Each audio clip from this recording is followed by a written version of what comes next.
Désolée pour le contretemps, ma vidéo s'est arrêtée parce que je manquais d'espace sur mon téléphone cellulaire. Donc, pour continuer, le plan se décline en trois parties. Évolution chronologique de l'aide, effet et critique de l'aide, effet positif comme négatif, critique également. Et ensuite, les pays émergents et la coopération sud-sud.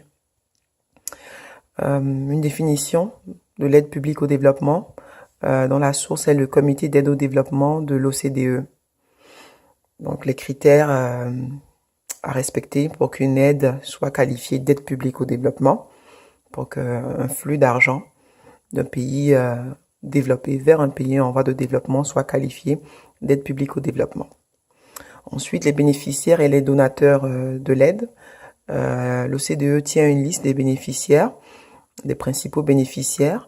Mais nous avons également des organisations de la société civile maintenant qui sont également bénéficiaires, mais qui ne figurent pas dans cette liste-là.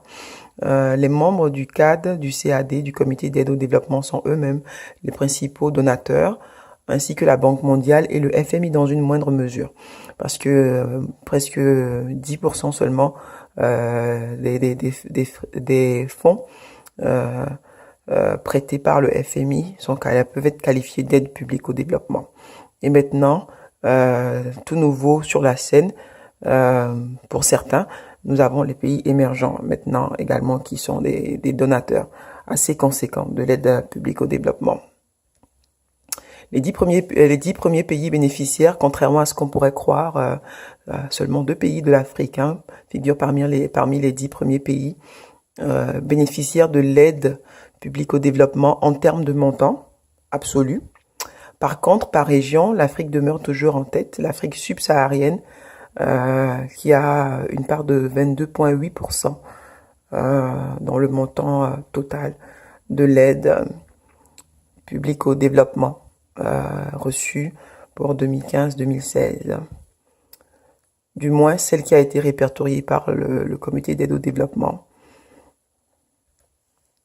Alors, l'historique de l'aide au développement, nous pouvons remonter jusqu'à 1944 avec les accords de Bretton Woods et la création de la Banque mondiale, qui dans le temps Banque internationale pour la reconstruction et le développement, et du Fonds monétaire international.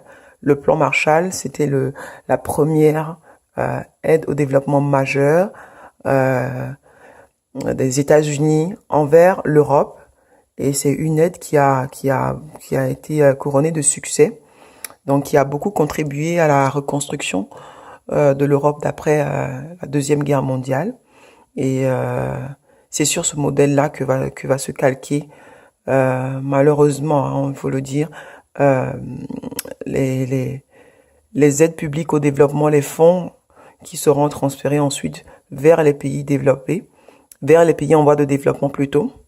À la différence que le plan Marshall a réussi en Europe parce que l'Europe, d'après-guerre, était dotée d'institutions capables de pouvoir justement gérer ce flux d'argent-là, des institutions expérimentées aussi, et malheureusement, ce n'était pas le cas pour les pays en développement dans le temps.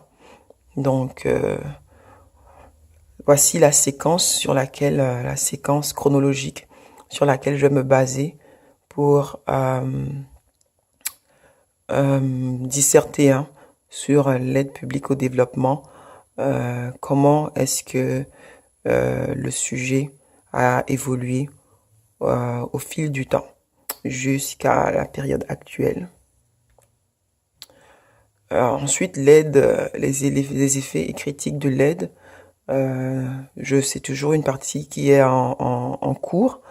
Donc la recherche continue, elle sera bien étoffée pour ma version finale. Donc l'aide contribue à la réduction de la pauvreté. Il y a beaucoup de critiques. L'aide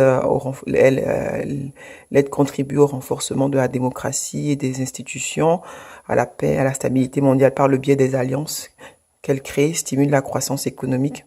Malheureusement, elle crée de la dépendance et nourrit la corruption. Les pays émergents et la coopération sud-sud. Donc, je définis ce que c'est que la coopération sud-sud et ensuite les principaux pays émergents dans la Chine, la Russie, le Brésil, l'Afrique du Sud et l'Inde, mais il n'y a pas que, il y a également le Venezuela qui est très présent, ou la Bolivie, par exemple aussi, qui fournissent de l'aide au public au développement, bien ils soient eux-mêmes des récipiendaires, hein, des bénéficiaires d'aide publique au développement.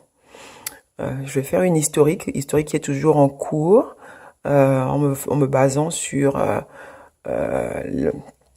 l'ouvrage de Soule Kundu, historique de la coopération Sud-Sud, en commençant par la conférence de Bandung. Ce n'est pas encore fini, c'est toujours en cours. Donc, je ne dirais pas en cours de recherche, mais en cours de rédaction, parce que quand même, j'ai maintenant assez d'éléments. Et j'ai été aussi freinée parce que j'avais besoin de quelques livres à la bibliothèque qui étaient empruntés, mais à partir de ce jeudi, j'ai des livres, des ouvrages qui ont été maintenant mis à ma disposition, que j'ai réservé, donc je vais pouvoir également rapidement avancer sur ce sujet-là. Et en faisant cet historique-là, je vais toujours faire le lien avec l'historique de l'aide publique au développement, donc en première partie de mon essai. Donc voilà, et la bibliographie aussi, qui est toujours en cours. Donc il y aura beaucoup de mises à jour, il y aura beaucoup d'éléments qui vont s'y ajouter. Probablement que elle va croître 2 fois plus que ce que j'ai présentement, parce que j'ai beaucoup d'ouvrages que je suis en train de consulter présentement et que je n'ai pas encore rajouté à ma bibliographie. Donc je vous remercie pour votre attention.